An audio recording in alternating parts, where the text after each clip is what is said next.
Jack Daly, you're here in Dublin. You've been inspiring business people, professionals and individuals for the past number of days.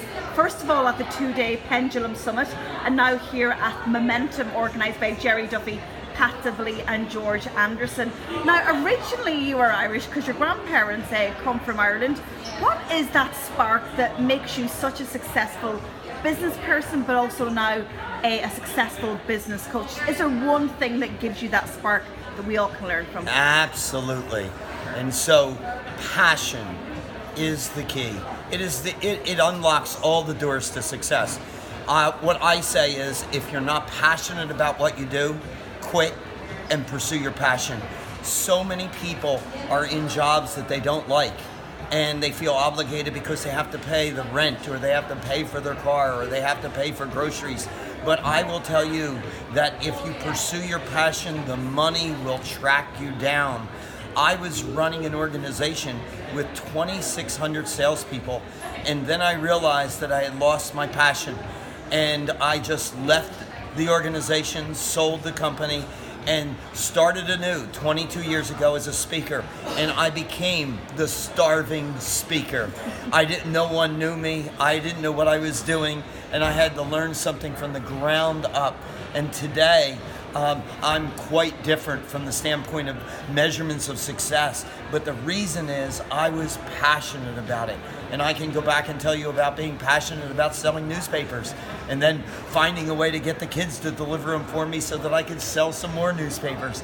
It's all about the passion. I don't think that I've ever worked. All I've done is pursued my passion, and as I say, the money sort of figures itself out. But lots of people, Jack, watching this will say, well, he would say that because everything worked out for him. But they have the fear. The fear is stopping them. So anyone who has any history of success that tells you that they didn't have the other side is giving you a bill of goods, a bad bill of goods. Look, I had a company in 1998 that was ranked the 10th fastest growing company in the United States. We had 10,100% growth. This is remarkable stuff. My company, that company was making $1 million a month in earnings. 15 months later, I stood in front of our 275 employees, and I let 240 of them go in a day. Because the markets had shifted on us and we were losing a massive amount of money. And so the success and the failures are all part and parcel of it all along the way. And you sold 2 of your companies to Wall Street. I mean, how does that feel? How do you build up companies so big that you get to that stage? I guess, many of us would look at that and it's almost like unfathomable success. Yeah. So I live in California today. I grew up on the East Coast in the States, and I moved there to California for the weather. And I brought 3 people with me, and the 4 of us 18 months later had grown to 750 people, all organic growth. And what we decided was, first of all, we wanted to do something that Jim Collins calls a BHAG, a big, hairy, audacious goal. And we set our big, hairy, audacious goal for 1 location in California. And when we achieved that, what we said is, we'll build a playbook that this is the way we built this one, and we'll do 20 more in different parts of the country.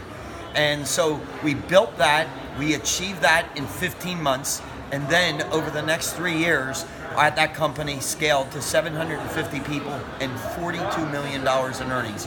The key was building a playbook off of the successful systems and processes that we discovered in building out the first location. So a sales manager's job is not to grow sales, and that's one of the misnomers in life. A sales manager's job is to grow salespeople in quantity and quality, and if you grow salespeople in quantity and quality, they in turn will grow your sales. So scaling, or what I call hyper sales growth, comes by virtue of focusing on how can I grow them in quantity and quality. Now, focus, you say, comes before success, and those that succeed have a laser sharp focus. And success you've also brought into other areas of your life, and of course you wrote down your goals. And one of those was completing an Ironman. And your most recent one, I believe, was last year. Am I right?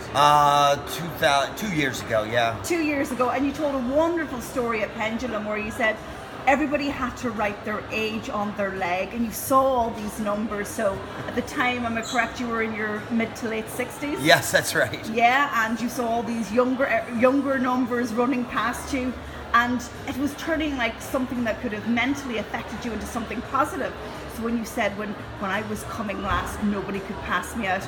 And I tell you, I tweeted you because a year ago, I undertook my first half marathon, trained myself, but wrote down the goal, and every day I exercised my muscles, and I came last in that half marathon. So last that everybody was gone. I didn't get to cross the line finish, but I tell you, that race and that feeling, it was my goal. And a lot of what you talk about as well is, don't care about what other people are doing. Success is personal to you. Absolutely. Yeah. You betcha. And congratulations on getting Thanks through. Very much. No, seriously. A half marathon is quite the task. And I started running 5Ks initially. Now I ran my first marathon at 46 years old. I've now run 90 full marathons. But I can remember when I wasn't able to run one street length of a quarter mile, and now it's just, how do you eat an elephant? Take a bite at a time, and that's how you do an Ironman, or you do a marathon, or you do a half marathon. It's 1K at a time. Yeah. Yeah, and one of the other nuggets that you share with audiences is finding your master and finding your role model. And boy, Jerry told a lovely story about Jack Daly before he brought you on stage, and then you got on stage and you told a lovely story about Jerry and him being your role model. We actually don't know where our role models are, and perhaps within ourselves we don't realize that we are potentially role models to other people. Yeah, you betcha. Anybody that has kids needs to be very sensitive that whether you're signing up to be a role model or not, you are a role model by definition. And that's always inspired me, that if I could find a way to show my kids what they're capable of and do it by way of my behavior, then it's not just talk, it's walking the talk. Yeah. So we're very early into 2018, and you talk about how we should organize the number 1668, the hours that we have in the week. What advice are you going to give to people that are watching and who are going to listen to this podcast about making the most of the year ahead and taking control and not letting the year take control of you? Yeah, so the 168 is a very, very important number to me. Because you actually don't have the 168. So if you start to think about things, we need to sleep. So if you read what's in your best interest health-wise, then you should be getting about 8 hours a day of sleep. So if there's 7 days in a week, that's 56 that just came off the 168 that we don't have to use, right? Now we have to eat. We know we need to eat. And so how many hours are we going to spend eating? And we start to take maybe 3 hours a day to do the eating. Well, that's 21 more hours. So now I'm already under 100 hours. Now we need to do some commuting time. We need to do some work. We need to do some interaction with our kids and our wife or our husband, our spouse, our significant other. And all of a sudden, that 168 shrinks to something that's closer to maybe 60, 50. Now it's really precious. So what I like doing is managing my life by a calendar and acting as if I'm a doctor with doctor appointments. And so every half hour or hour is specifically allocated to whatever is on my list as a what I call HPA, high payoff activity. And if you were to follow that discipline and follow that plan on a weekly and daily basis, then your annual goals and your bucket list things, they happen. They just happen. So really, Jack, there is no such thing as I have no time. People that say they don't have the time have already got a negative going on in there. It's what you choose to do with your time. We own the 168. Jack Daly, an absolute pleasure to talk to you and to see you twice in 1 week. How amazing is that? There we go. What a surprise today, and thank you so much for joining me on JSB Talks Digital. My pleasure.